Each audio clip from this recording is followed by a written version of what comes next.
Abrindo então aqui o nosso ciclo de webinars. É com grande emoção, posso dizer, que faço a abertura oficial do nosso ciclo de webinars, uma parceria da Convatec com a Associação Ano 15. O nosso ciclo de webinars nós optámos por intitulá-lo como Conversas Sinceras, porque no fundo é exatamente isso que nós pretendemos, é que haja aqui uma conversa sincera e uma partilha também com muita honestidade da experiência de cada uma das pessoas que vai participar nestes webinars e que darão a sua, ou que contarão a sua história na primeira pessoa de como foi a sua experiência ou como é a sua experiência de viver com uma osteotomia. Antes de passar a palavra às palestrantes, eu queria também dizer-vos aqui, primeiro fazer-vos uma pequenina introdução em relação à Convatec. Como sabem, a Convatec é a empresa líder de mercado nesta área da ostomia. É também uma empresa que está sedimentada em Portugal e a nível mundial há mais de 30 anos nesta área da ostomia e, portanto, temos um conhecimento profundo do mercado, temos muito, ao longo destes 30 anos, tivemos o privilégio de contactar com muitas pessoas que utilizam os nossos dispositivos e que vivem com uma ostomia e, portanto, temos uma relação de facto muito próxima com esta temática e é uma temática, sem dúvida, que nos apaixona muito. E sabemos, e a nossa experiência tem-nos dito que, de facto, ainda que todos achemos que a recuperação de uma cirurgia vai ser, como o gráfico que nós vemos aqui na esquerda, uma reta linear e sempre a subir e sempre no sentido positivo,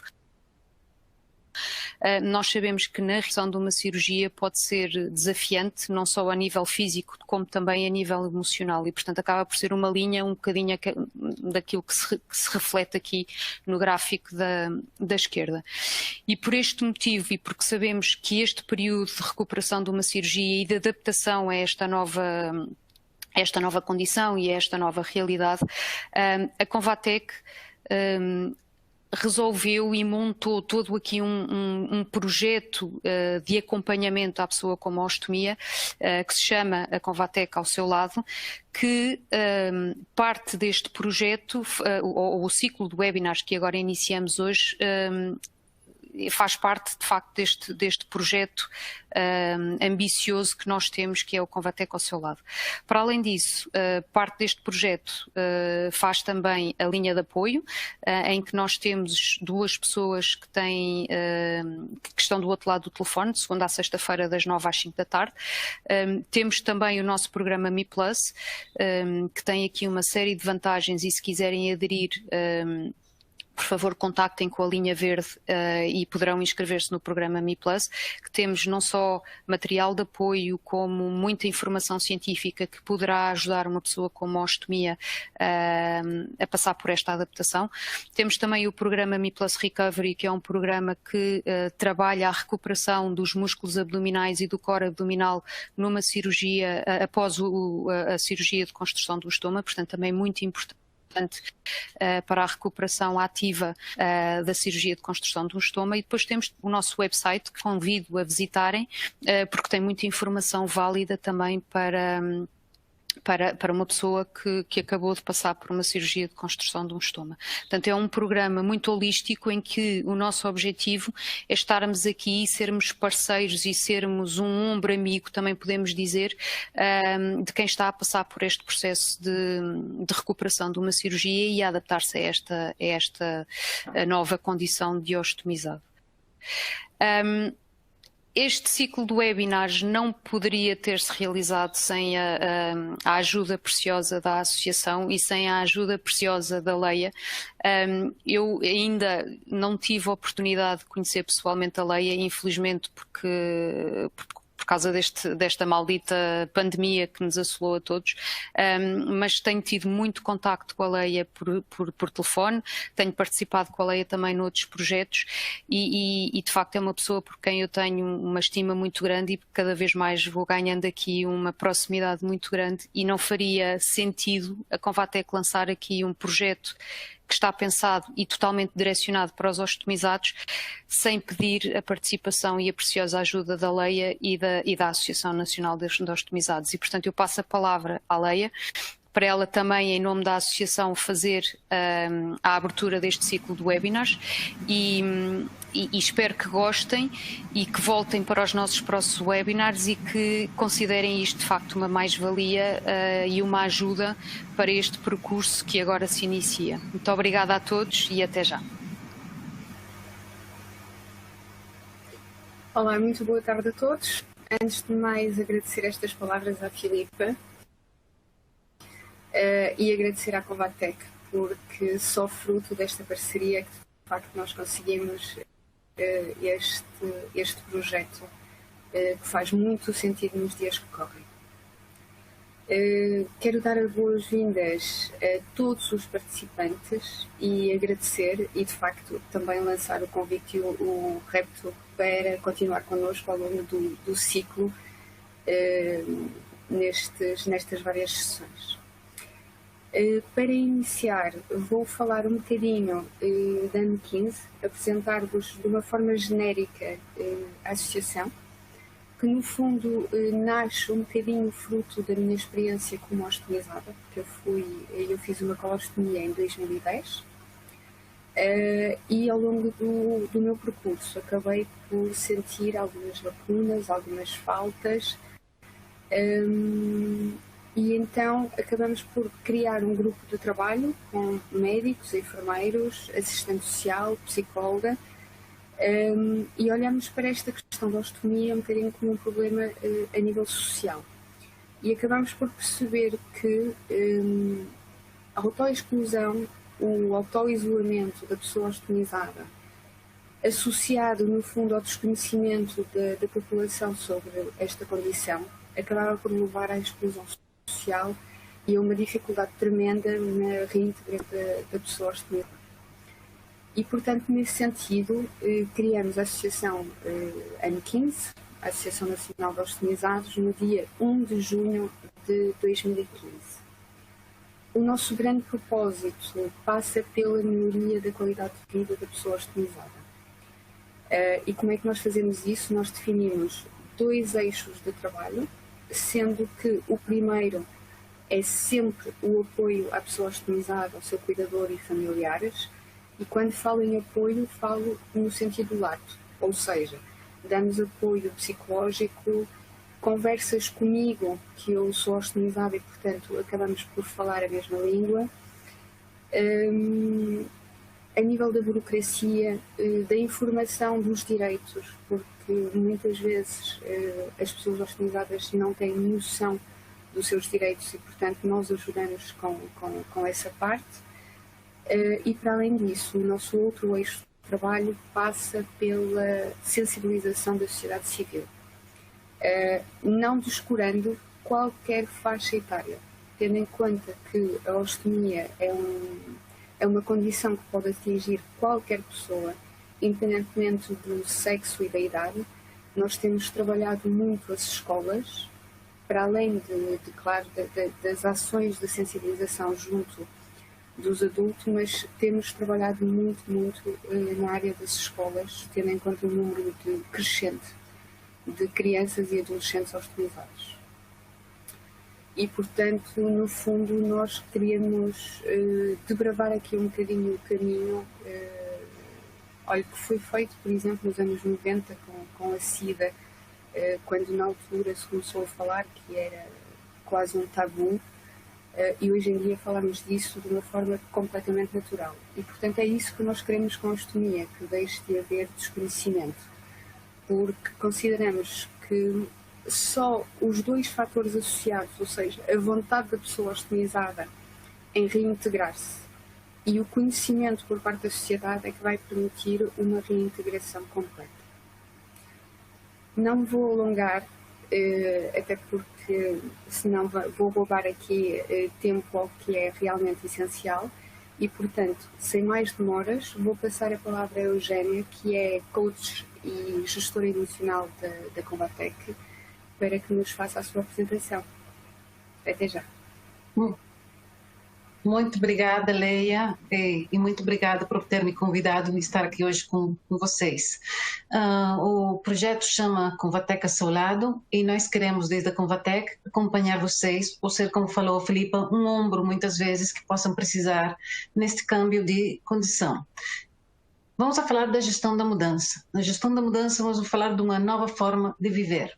E nessa nova forma de viver, nós vamos ter que ter em conta 3 pontos fundamentais. Esses 3 pontos fundamentais vão ser o choque emocional, que supõe ter essa nova condição, a gestão dos sentimentos que vamos a ter com essa nova condição e procurar ajuda adequada e a importância de encontrar essa ajuda adequada. Vamos a começar com o choque emocional. De repente, nós nos levantamos numa cama de um hospital e temos uma nova condição. Esse choque emocional vai produzir um efeito no nosso cérebro.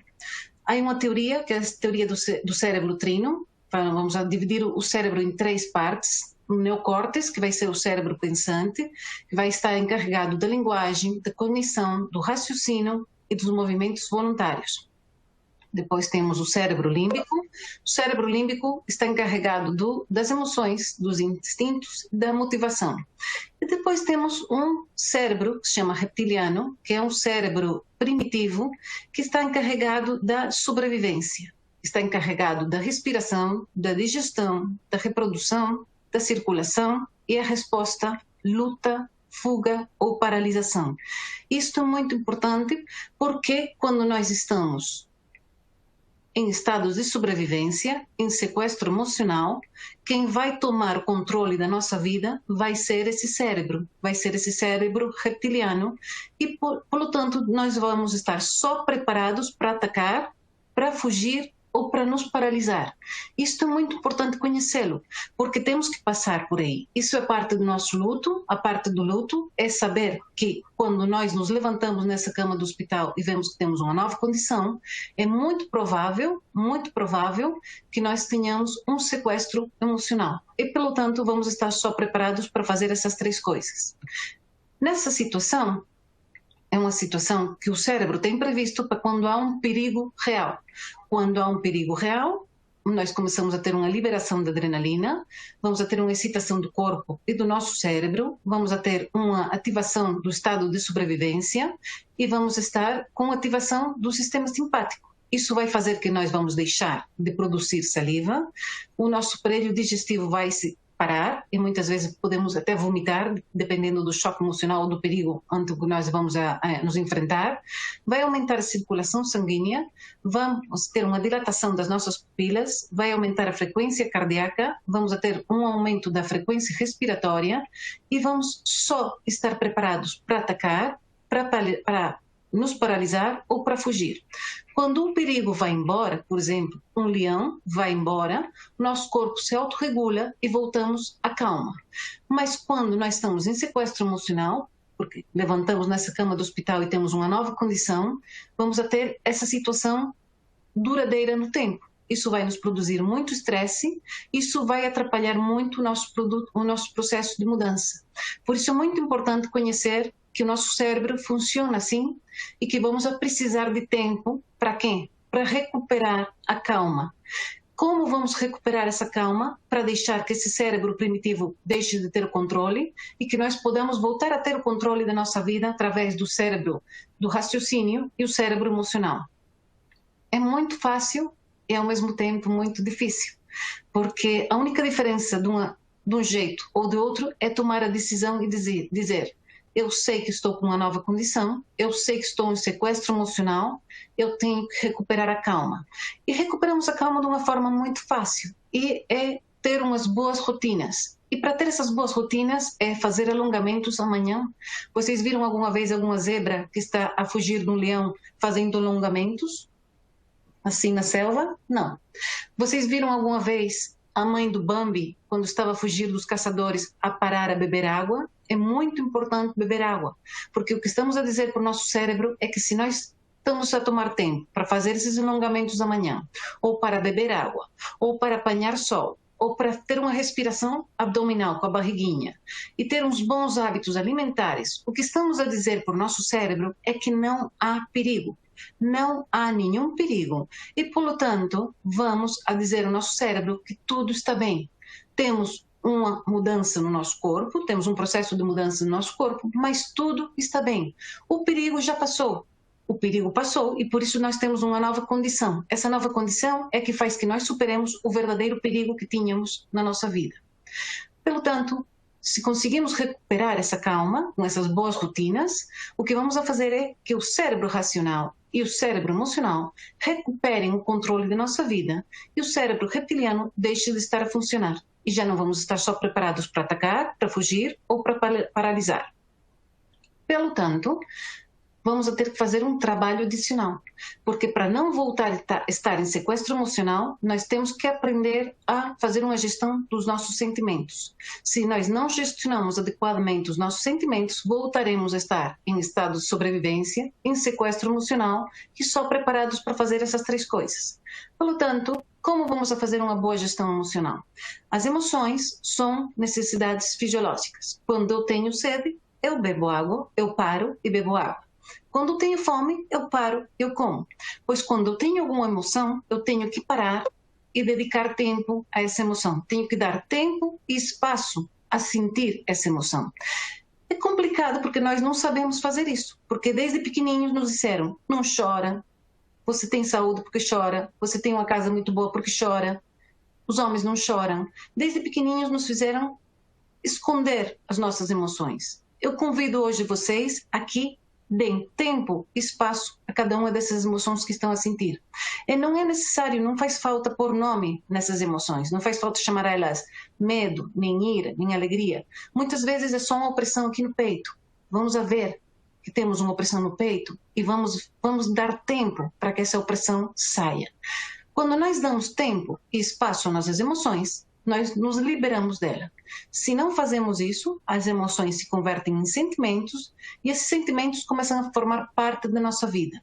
E vamos a ver, porque isto é muito importante que tenhamos em conta, porque se nós fazemos uma boa gestão dessas emoções, vamos a ver que as emoções são uma dádiva.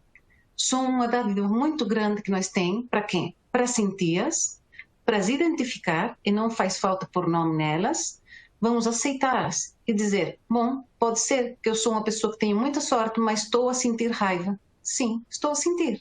E não acontece nada. Por quê? Porque todas as emoções têm um lado limitante, que vamos ver agora, e tem um lado estimulante.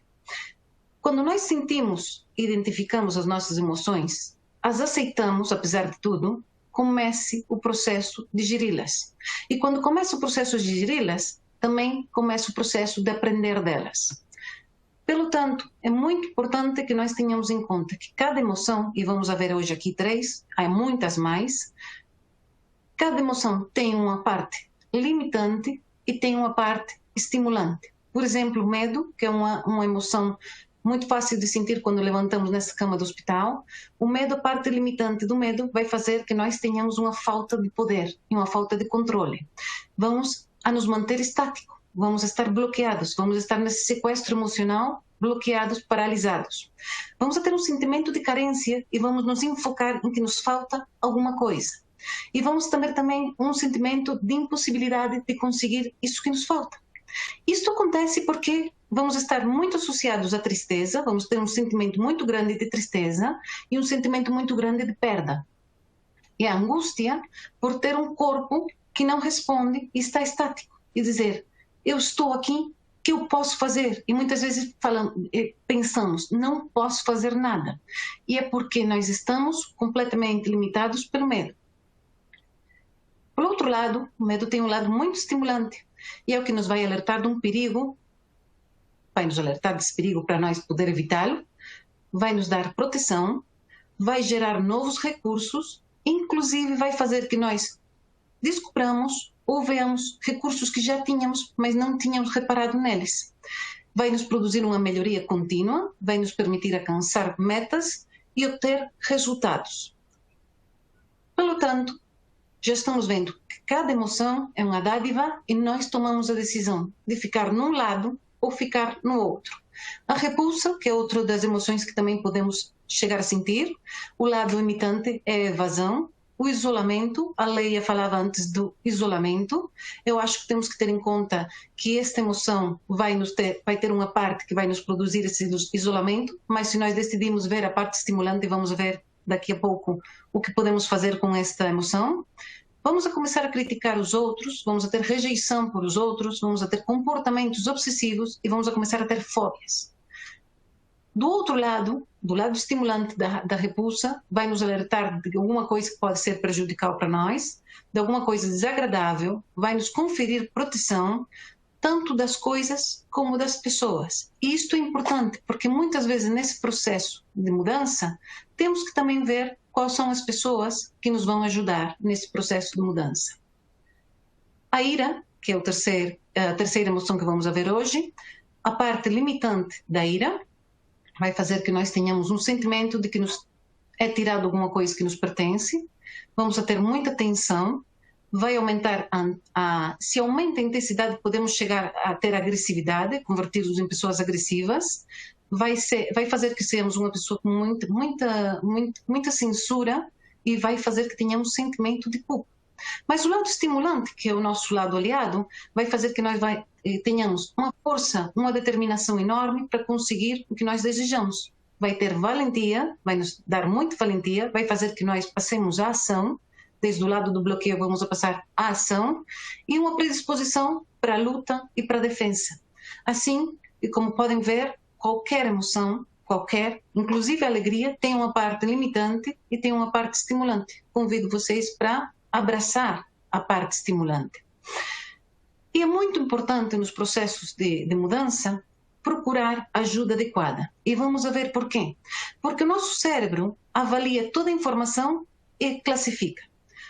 As coisas que são conhecidas, o nosso cérebro as vai classificar como segura, e as coisas que são desconhecidas as vai classificar como inseguras. Pelo tanto, no processo de mudança, como vai ser um processo desconhecido, é uma coisa desconhecida até nesse momento para nós, esse câmbio de condição no nosso corpo é desconhecido, o nosso cérebro vai classificar como inseguro, porque é desconhecido para nós.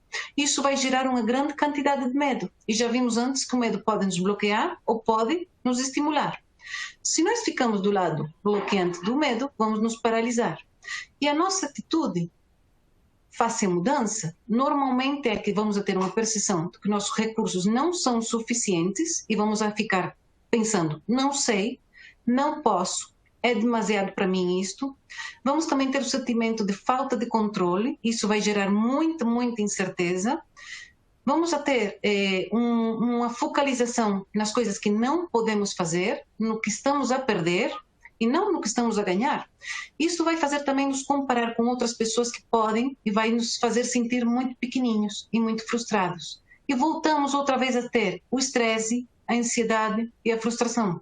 E como dissemos ao princípio desta apresentação, quando temos isso mantido no tempo, voltamos a ter um sequestro emocional. Se voltamos a ter um sequestro emocional, é um passo atrás. Para não ter esses passos atrás, vamos a ter que falar muito com nós mesmos. Vamos a ter que ter uma muito boa autogestão das emoções. E o primeiro passo para ter uma boa autogestão das emoções é a consciência. Vamos a ter que fazer perguntas para nós mesmos. E vamos a ter que perguntar, o que é que eu sinto? Quando é que eu sinto isso? O que ou quem me faz sentir isso? Eu acho que são perguntas básicas para nós fazer a um mesmo, para nós ter essa consciência. Quando chegamos a essa consciência e respondemos essas perguntas, vamos adquirir um sentimento de responsabilidade. Já não vamos a procurar culpados. Vamos dizer, eu sinto isto apesar de tudo. Eu sinto isto apesar de tudo. Ou esta pessoa, que pode ser uma mãe, pode ser um marido, pode ser uma mulher, pode ser um filho, faz-me sentir isto nesta circunstância. E não há nenhum problema. Vamos nos responsabilizar e nesse momento vamos a adquirir o controle. E vamos a saber o que está nas minhas mãos e o que não está nas minhas mãos. E vamos a dedicar o nosso tempo e o nosso esforço ao que sim está nas nossas mãos. Porque o que eu não controlo vai fazer que eu não possa atuar, que eu não possa mudar. Se eu identifico isso, automaticamente minha frustração vai descer. Ao descer a minha frustração, também desce meu estresse, também desce a minha ansiedade. E eu volto a recuperar o controle do meu corpo. E volto a recuperar o controle do meu cérebro, a parte racional e a parte emocional. E começamos a ter o controle para quê? Para adaptar as minhas expectativas ao nível de controle que eu posso ter, das coisas que eu posso controlar, e automaticamente o nosso cérebro vai trabalhar em objetivos e vai construir as estratégias para atingir ou para conseguir esses objetivos. O funcionamento é muito claro. Vamos eliminar o que não depende de mim, vamos concentrar a mudança em si mesmo, porque muitas vezes queremos que os outros mudem, mas a única pessoa que pode mudar somos nós mesmos, e automaticamente o nosso cérebro vai pôr um objetivo. Quando temos um objetivo, o cérebro começa a trabalhar sozinho, de forma inconsciente, numa estratégia. E aí começa o processo de mudança. E esse processo de mudança não só termina com a mudança, também termina com um processo de crescimento pessoal muito, muito importante e muito, muito gratificante. Falava antes que é muito importante procurar ajuda adequada. Não podemos procurar ajuda de qualquer pessoa. Não serve qualquer ajuda. Nós vamos ter que procurar uma ajuda de alguém que nos dê essa ajuda sem julgamento, pessoas que saibam entender e respeitar o nosso processo. Vamos ter que ter ajuda de profissionais em muitas ocasiões, pessoas com a mesma experiência prévia, e por isso é clave o papel de associações como o século XV, como o ano 15, desculpa, da Leia, porque são pessoas que já passaram pelo mesmo, já têm experiências, já têm profissionais trabalhando com eles, e uma das claves fundamentais nos processos de mudança é se sentir acompanhado. Quando uma pessoa se sente acompanhada em qualquer processo de mudança, o processo de mudança é muito mais fácil e é muito mais rápido. E até aqui a minha apresentação, obrigada, mas eu queria agora, Leia, saber o teu testemunho, porque eu acho que é muito importante, nesta parte da apresentação, que possas compartilhar com os assistentes qual foi a tua experiência.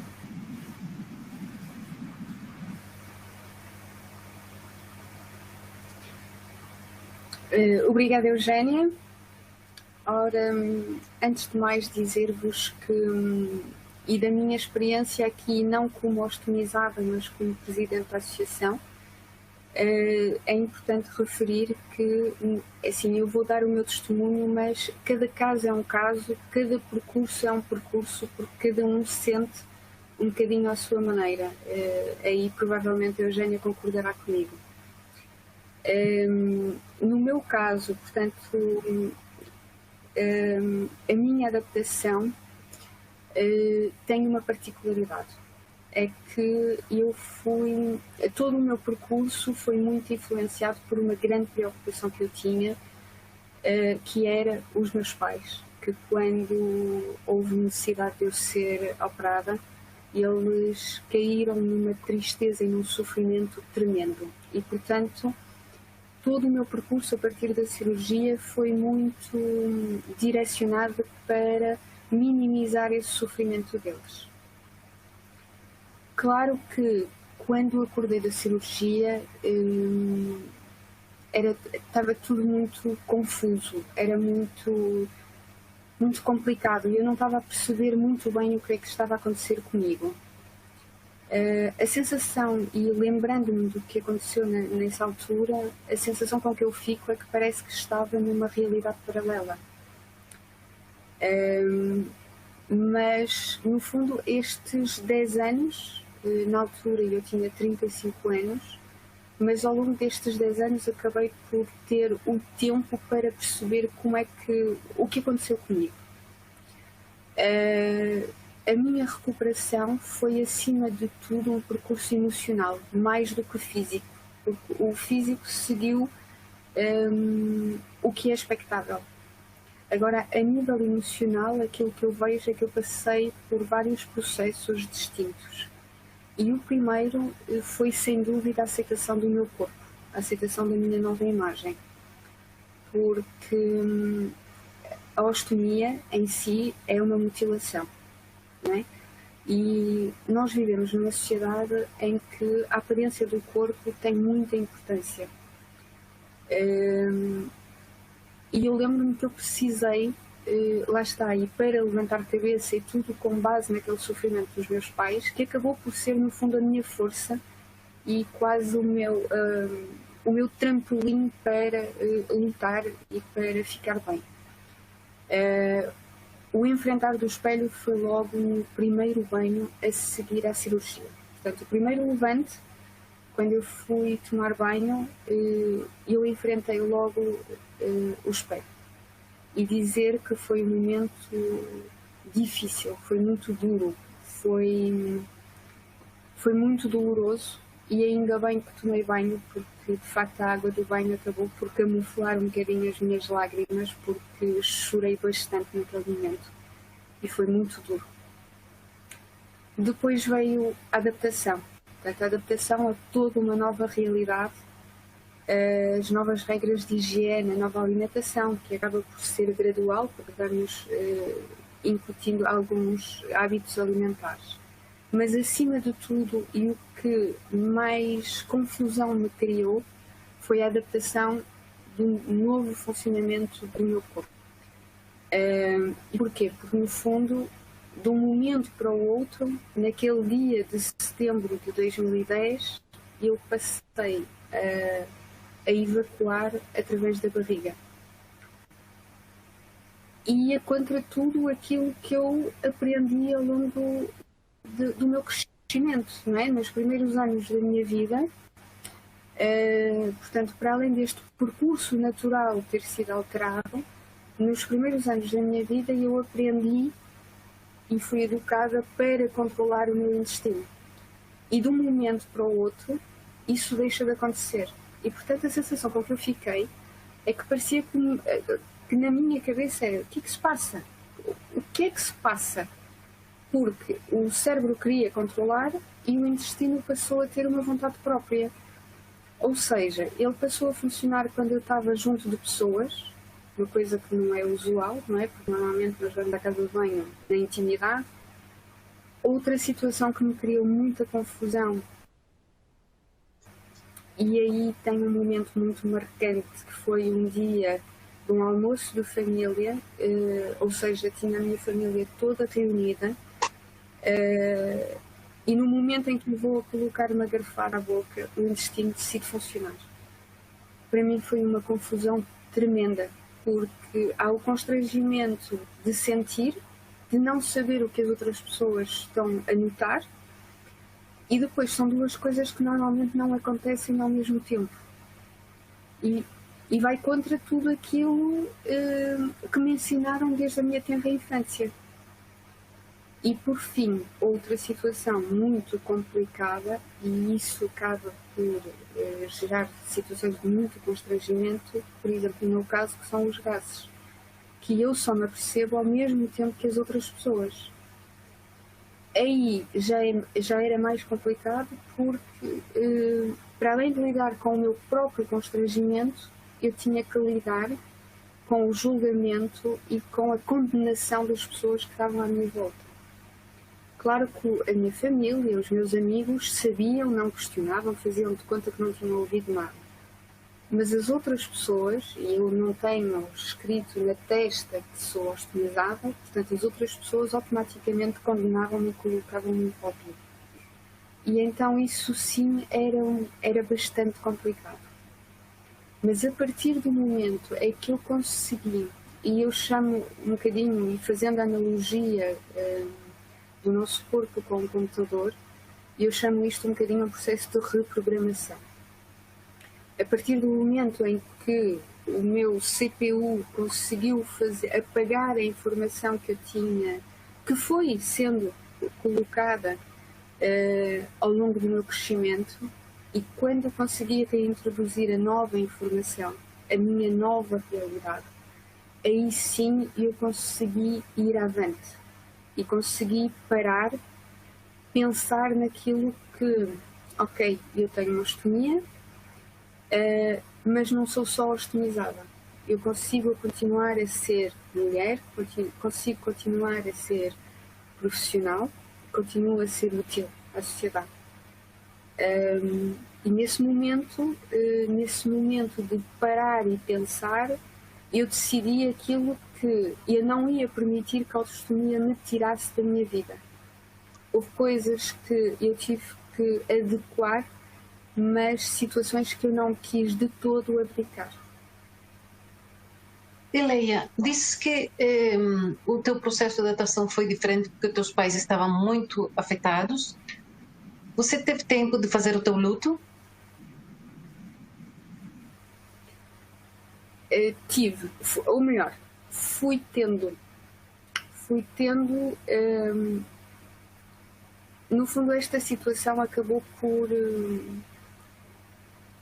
me obrigar um bocadinho, esta situação dos meus pais acabou por me obrigar um bocadinho a colocar uma máscara durante o dia. Portanto, durante o dia eu estava bem, tentava puxar os meus pais para cima para diminuir o seu sofrimento,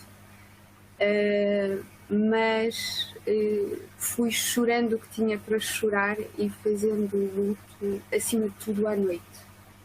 O meu luto foi um bocadinho acrescido porque pronto, o meu problema de saúde não tinha só a ver com os intestinos e, portanto, eu tinha que lidar com outras situações, outras sequelas, ou seja, para além de fazer um bocadinho o luto do meu corpo, também tive que fazer o luto de uma vida que eu já não podia ter. Por exemplo, a nível profissional, eu não pude continuar a exercer a mesma profissão e para mim foi difícil porque eu adorava aquilo que fazia anteriormente e isso já não era possível e portanto eu precisei mesmo de fazer esse luto e o luto de alguns sonhos que eu tinha e que percebi que não podia concretizar. Mas lá está, depois consegui construir novos sonhos. E que gostaria de ter tido neste período e não teve, Leia? Olha, uma coisa que eu procurei muito, e lá está também um dos propósitos da associação, e eu falei com enfermeiros, com médicos, quer no centro de saúde, mas também no hospital, eu procurei muito tentar falar com pessoas ostomizadas, pessoas que passassem pelo mesmo. Porque muito embora os meus amigos, os meus familiares, os enfermeiros, os médicos falassem comigo, tivessem a informação, eles não sentiam na pele. E eu precisava desse contacto. E na altura, infelizmente, havia muito secretismo, havia muita vergonha e não se falava. E os ostomizados não queriam falar. E eu senti muita falta disso. Falar com alguém que, lá está, que falasse a mesma língua que eu. Que me dissesse, vai correr tudo bem, mas no entretanto vais sentir isto. Por exemplo. E que achas o que considera mais importante para um paciente ostomizado nesta fase? Leia. Olha, esta fase de pandemia é muito, muito complicada e nós temos tido várias solicitações, até por câmaras que nos pedem um apoio urgente, porque o que acontece é que infelizmente alguns diagnósticos estão a surgir de forma tardia e várias ostomias foram feitas emergentes, ou seja, uma dor muito aguda, ou uma situação de urgência em que os familiares deixam o utente na urgência que depois tem que ser operado. E o mais difícil é de facto essa pessoa não poder ter o acompanhamento. Portanto, só o facto de ser uma cirurgia de urgência já é complicado. E então o facto de não poder ter o apoio dos seus familiares torna ainda mais complicado. Muito complicado, porque a nível psicológico acaba por ter um peso gigantesco. E depois, do outro lado, os cuidadores também acabam por ter medo, porque como não foram acompanhando, o ensino acaba por ser diferente, dadas as condicionantes atuais, e eles têm muito medo de fazer a asneira. E, portanto, o conselho que eu dou a pessoas que são ostenizadas e aos seus familiares nesta fase é, por favor, não hesitem em procurar ajuda. Seja ela psicológica, seja com enfermeiros da estomaterapia, associações, procurem ajudas. Até os farmacêuticos hoje em dia têm formação para poder dar a informação necessária ou até para dar contactos para qualquer coisa. É muito, muito importante, acima de tudo, esta gestão emocional da pessoa ostenizada nesta fase de pandemia. Eu posso dizer que há 10 anos atrás eu não imagino o meu pós-operatório e a minha hospitalização sem os meus familiares junto de mim. Não imagino, porque de facto eles foram a minha força. Obrigado, Leia. E agora nós vamos dar tempo aos participantes a fazer as perguntas que eles queiram fazer. Obrigada às duas. Eugénia, pela tua apresentação esclarecedora em relação a todo este processo de adaptação e todas estas fases que passamos sempre que passamos aqui por um processo de mudança e de adaptação. E muito obrigada, Leia, pela sua coragem também de vir aqui e dar o seu testemunho na primeira pessoa e de contar-nos um bocadinho a sua experiência, que sem dúvida será uma mais-valia para as pessoas com ostomia que nos estão a ouvir. Ao longo das apresentações, nós fomos tendo aqui algumas perguntas no chat que eu vou colocar. A primeira que nos colocaram tem a ver com uma pergunta de caráter mais, ou que deveria ser respondida, digamos assim, por um profissional de saúde, que tem a ver com a questão das irrigações e que nem sempre são bem sucedidas e o porquê.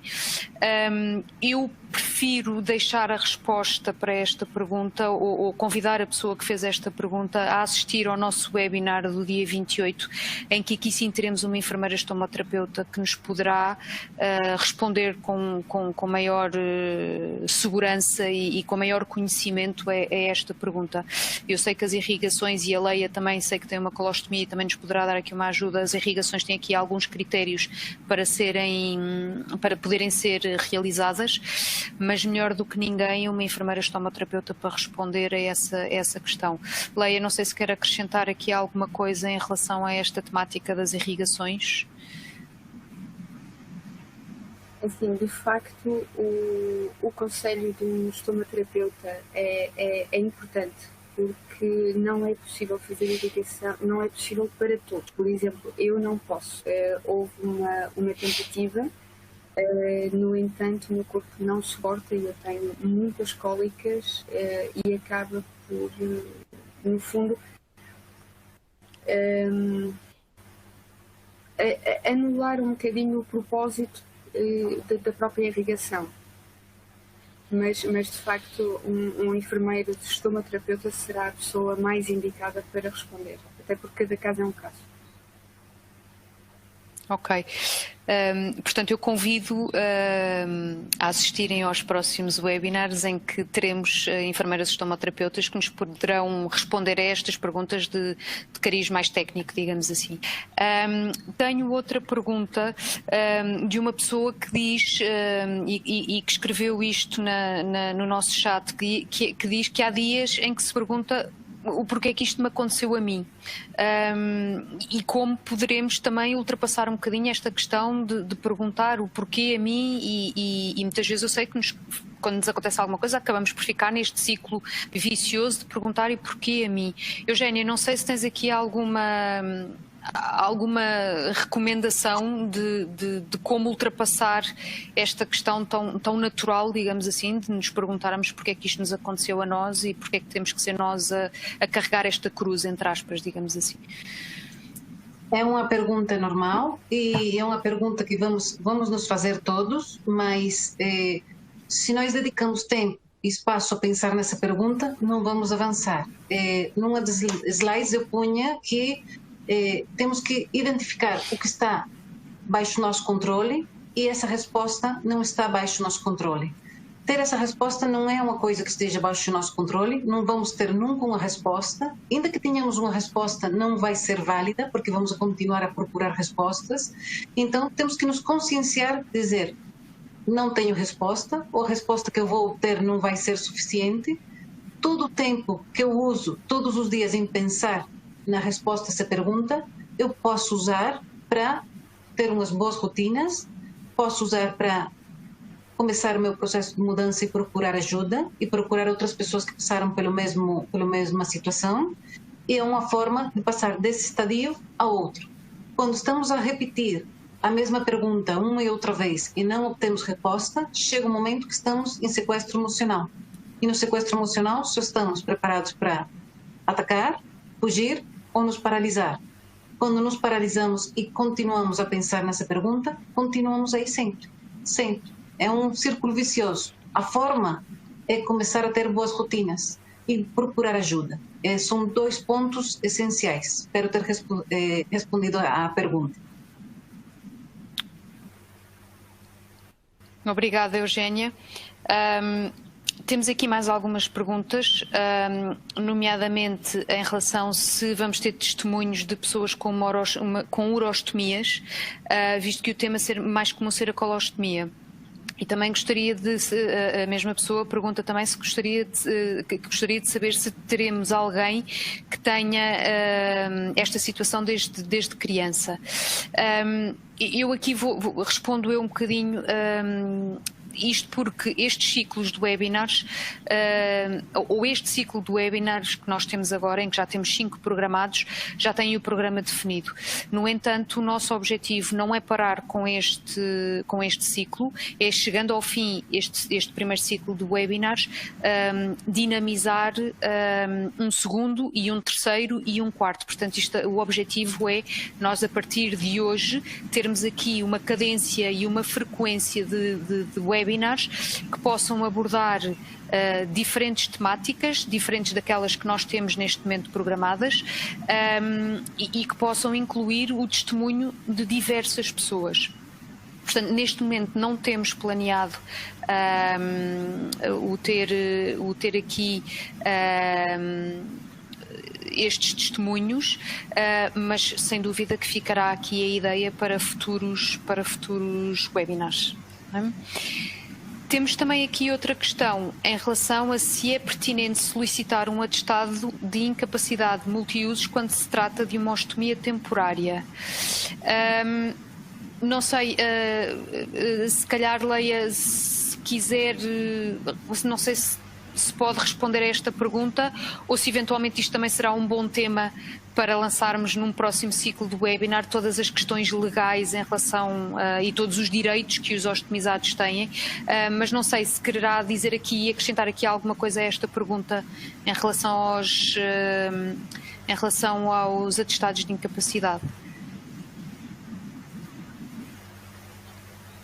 Ora, sim, Filipa, de facto, primeiro dizer que pode ser um bom tema para desenvolvermos uma única sessão sobre o assunto, mas dizer que se trata de uma ostomia fruto de uma situação oncológica, que é conveniente pedir o atestado multiuso, que será no mínimo dos mínimos atribuído uma incapacidade de 60%. O atestado multiuso por si só acaba por conferir direitos à pessoa, nomeadamente a isenção de taxas moderadoras, a isenção do IUC, mas também pode permitir pedir a prestação social de inclusão à segurança social, que pode ser um complemento financeiro que vai ajudar as pessoas a no fundo, ajudar financeiramente numa fase mais complicada. O atestado normalmente é passado por um período de 5 anos. Normalmente, porque as coisas neste momento estão um bocadinho a mudar devido ao facto da saúde pública estar bastante ocupada com a pandemia, No entanto, eu recomendo que efetivamente a pessoa, o nosso participante, solicite o atestado.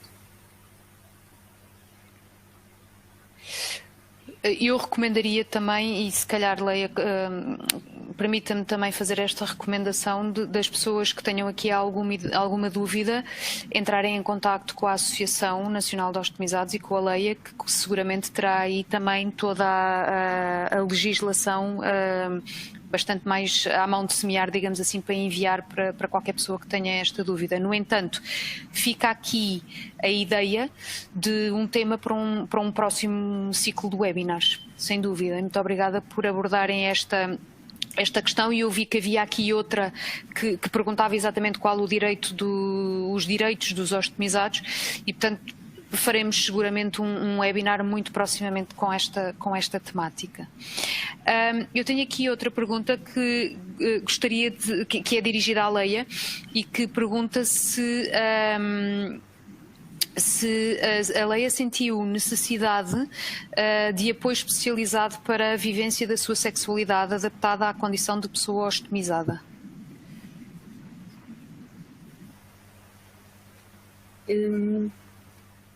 Dizer que eu não procurei ajuda, mas de facto é uma evolução, é progressivo. Eu não procurei essa ajuda, no entanto, por vezes fruto de sequelas até derivada dos tratamentos, pode haver essa necessidade. Mas é importante dizer, e nós vamos ter um webinar, eu não me vou alongar, porque nós vamos ter uma sessão dedicada precisamente à sexualidade da pessoa ostomizada, mas dizer que é extremamente importante a aceitação do corpo. E também é importante, e igualmente importante, o parceiro ou parceira estar devidamente informado sobre a condição.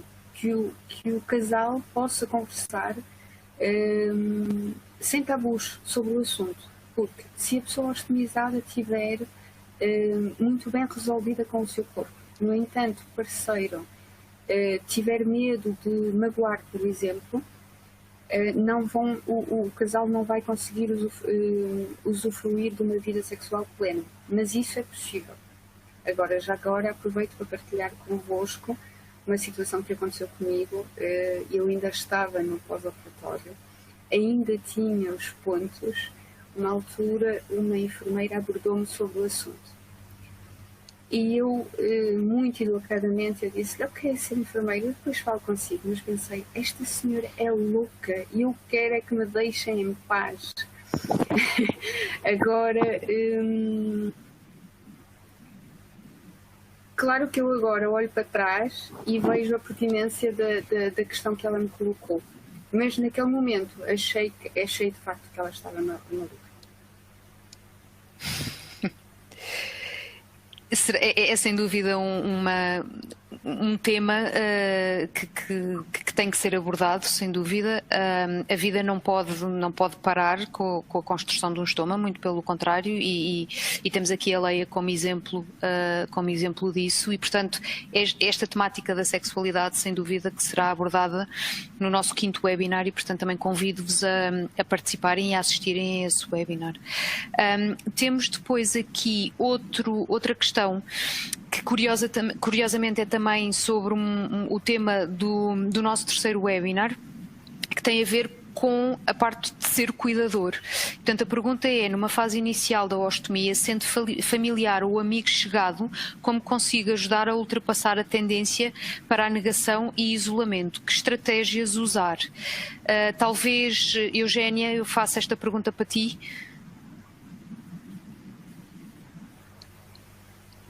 Sim, Filipa. Na apresentação eu disse que a ajuda que temos que procurar tem que ser uma ajuda sem julgamento, tem que ser uma pessoa que tenha a informação necessária para poder nos acompanhar.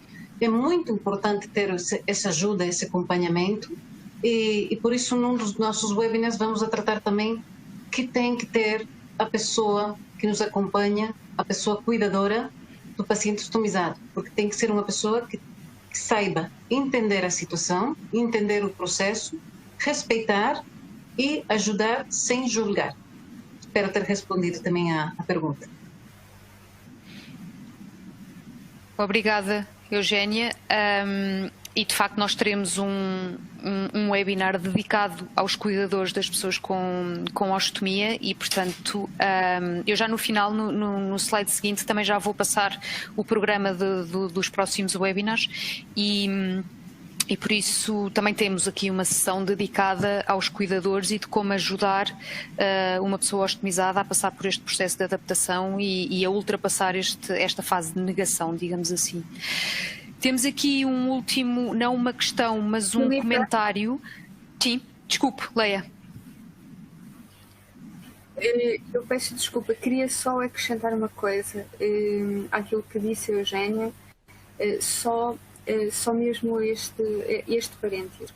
Quando a pessoa está numa fase mais negativa, quando os nossos próximos nos dizem tem calma, o efeito é completamente contrário. Portanto, não usar essa expressão, pelo menos recomendo que não a usem. O tem calma acaba por ser contraproducente e acaba por levar a mais negatividade ainda.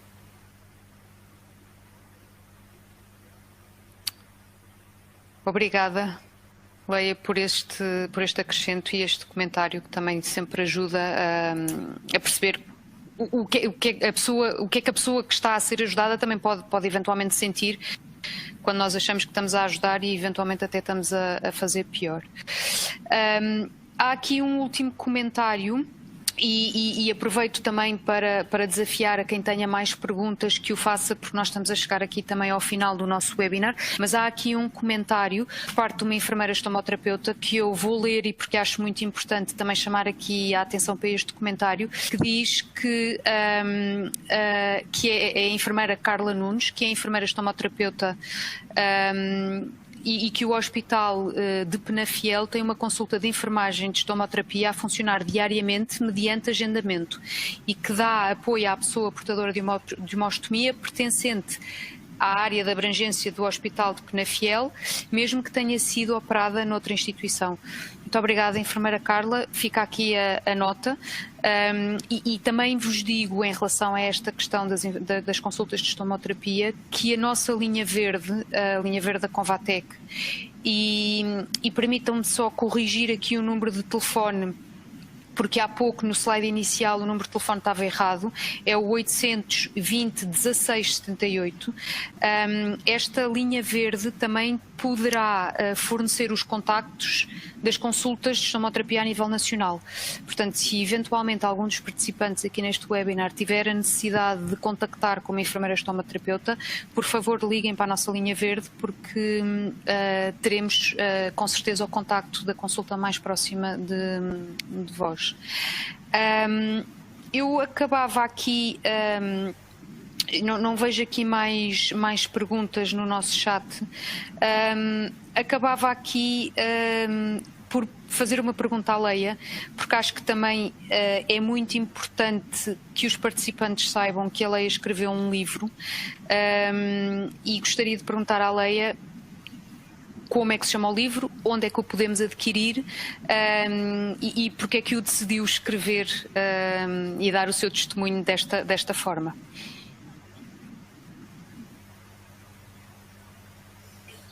Antes de mais, dizer-vos que a escrita do livro foi um desafio lançado pela equipa de psicologia do Centro Hospitalar Tâmega e Sousa. Inicialmente eu não achava pertinente a escrita do livro, porque achava que era uma história no meio de tantas histórias. Não achava que...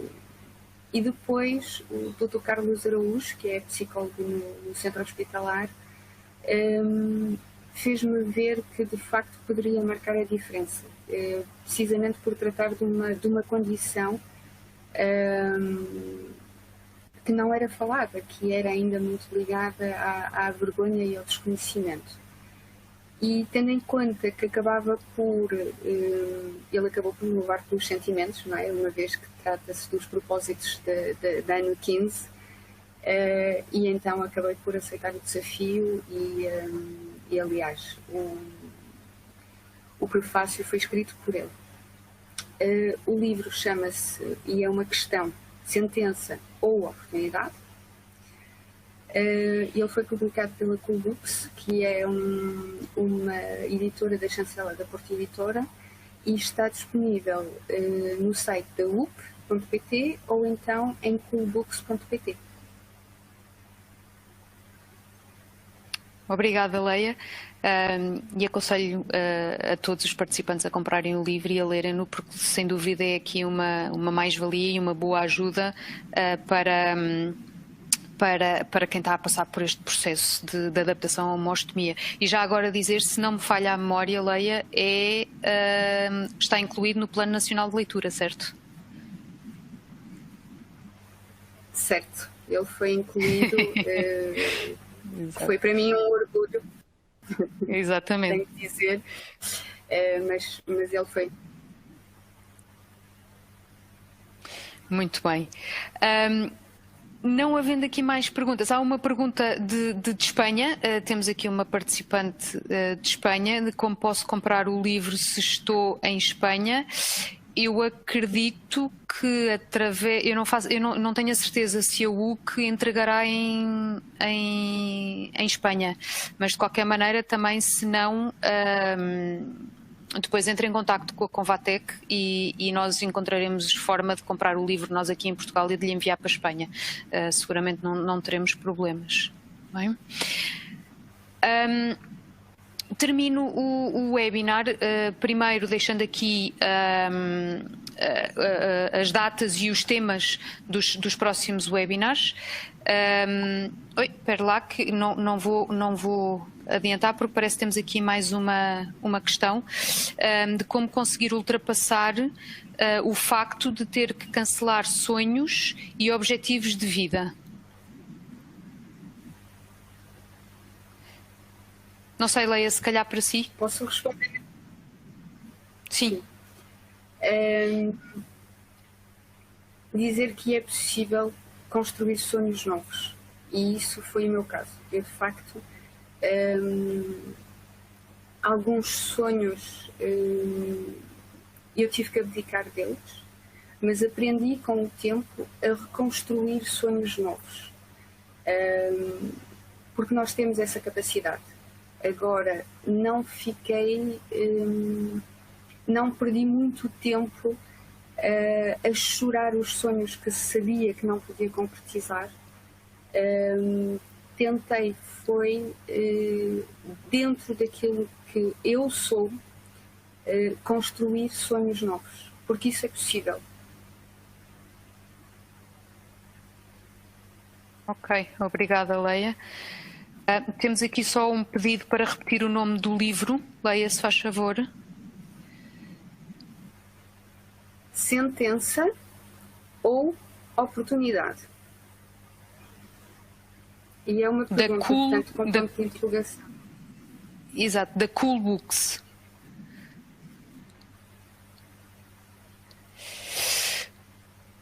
Bom, não havendo aqui mais perguntas, e eu acho que mais ou menos consegui ver aqui todas as perguntas e passar pelas perguntas todas. Deixo-vos então aqui com o nosso programa de webinars. Temos já no dia 28 de Abril, em que vamos falar do dia-a-dia de um ostomizado. Vamos ter a participação de uma enfermeira estomoterapeuta, neste caso da consulta de estomoterapia do Hospital de São João do Porto, e depois, como segundo palestrante, teremos também o testemunho, tal e qual como aconteceu hoje, de uma pessoa com uma ostomia. Depois, no dia 19 de maio, teremos aqui um webinar dedicado ao cuidador, ao papel do cuidador, em que voltaremos a ter a Eugénia a fazer-nos uma apresentação sobre como será a forma eventualmente mais indicada de ajudar uma pessoa a passar por este processo, e teremos novamente aqui a participação e o testemunho neste caso não de um ostomizado, mas de um cuidador e de uma pessoa que já passou por esta tarefa, digamos assim, de ajudar uma pessoa ostomizada a passar e a adaptar-se a esta sua nova condição. Dia 16 de junho teremos um webinar dedicado a hábitos de vida saudáveis, uma vida plena e saudável, a ostomia e a atividade física.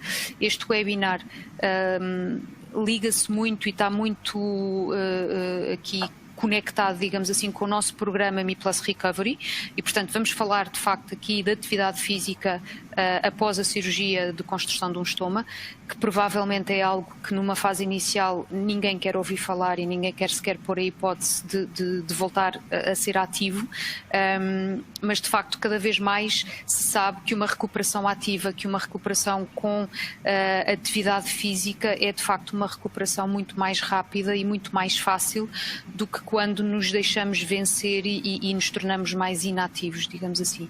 E depois no dia 7 de julho teremos então também o webinar dedicado à temática da sexualidade após uma ostomia. Tanto no dia 16 de junho teremos a enfermeira Carla Rocha, a enfermeira estomoterapeuta do Hospital Garcia de Horta, e um testemunho também de um ostomizado. E no dia 7 de julho os palestrantes serão a enfermeira Cláudia Silva, que é a enfermeira estomoterapeuta do IPO de Lisboa, e teremos novamente o testemunho de uma pessoa ostomizada. Portanto, peço-vos e aconselho-vos, se tiverem gostado deste nosso primeiro webinar, que se inscrevam nos próximos. Para isso, podem ligar para a nossa linha verde, podem aceder ao website da Convatec. O Facebook da Associação Ano 15 também terá, sem dúvida, o programa do webinar. E deixo aqui também os nossos contactos, tanto os contactos da Convatec como os contactos da Associação. Lembro-me agora que houve também uma pergunta de se nós vamos disponibilizar os slides da apresentação. Nós não vamos disponibilizar os slides, mas a apresentação ficará disponível para ser revista às vezes que entenderem e que acharem necessárias. Também, portanto, o link não expira, portanto, quando quiserem voltar a ver a apresentação, poderão voltar a entrar neste link e voltar a fazer ou a rever a apresentação. Bem? Estes são os nossos contactos, portanto, de voltar a referir que a nossa linha verde está disponível de segunda a sexta-feira, das 9 às 5 da tarde. Temos o nosso website, temos o nosso e-mail, estão aqui todos os contactos incluídos. Temos uma página de Facebook que vos convido também a seguirem, assim como uma página de Instagram também, onde nós vamos publicando com frequência informações, alguns conselhos, e portanto é sem dúvida uma mais-valia também seguirem a nossa página de Facebook e de Instagram.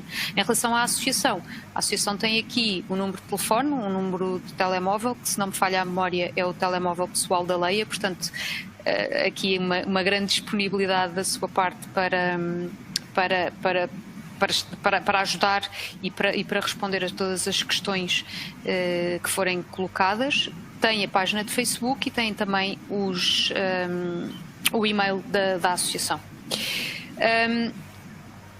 Resta-me agradecer tanto à Eugénia como à Leia excelentes apresentações que fizeram. Eu acho que sem dúvida foi uma mais-valia para todos.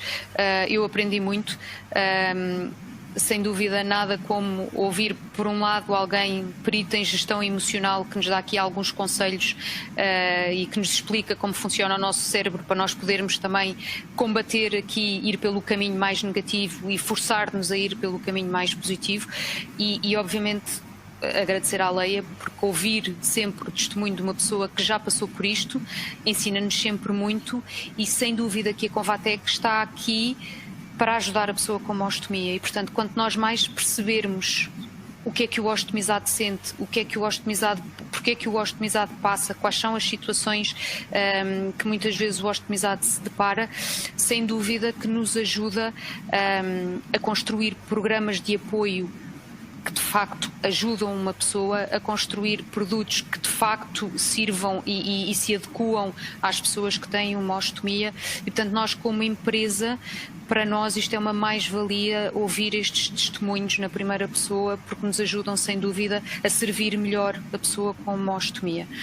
Muito obrigada a todos. Eu passo a palavra à Leia só para ela encerrar também o webinar por parte da Associação e espero ver-vos a todos no próximo webinar, que é dia 28. Muito obrigada e até breve. Ora, também quero agradecer muito a Eugénia a sua apresentação, que foi muito importante, porque de facto é muito importante nós percebermos aquilo que acontece connosco. Agradecer mais uma vez à Convatec, na pessoa da Filipe Moreira, esta parceria, porque eu considero que de facto este projeto é muito proveitoso para todos e principalmente para nós que estamos deste lado, nós ostomizados. Um agradecimento especial aos participantes, porque de facto sem os participantes este projeto não faria sentido. E deixar apenas aqui uma mensagem e dizer-vos que eu sei que por vezes o início é difícil, o caminho, o percurso pode ser sinuoso, mas a ostomia também pode ser vista como uma oportunidade que tem que ser agarrada. Nós não podemos de todo ficar em casa à espera que a vida passe. Temos que usufruir desta vida em pleno. E dizer-vos que nós não somos só pessoas ostomizadas, não. Nós não perdemos a nossa essência, nós continuamos a ser quem éramos, apenas com mais uma particularidade, que é o facto de ser ostomizado. Mas não deixamos de ser homens, não deixamos de ser mulheres, pais, mães, filhos, irmãos, namorados, cônjuges, profissionais, tudo. Com mais que é a ostomia, e temos que usufruir de todas as vertentes da nossa vida. Esta é a mensagem que eu queria deixar. Muito obrigada a todos e até dia 28. Obrigada a todos. Até breve.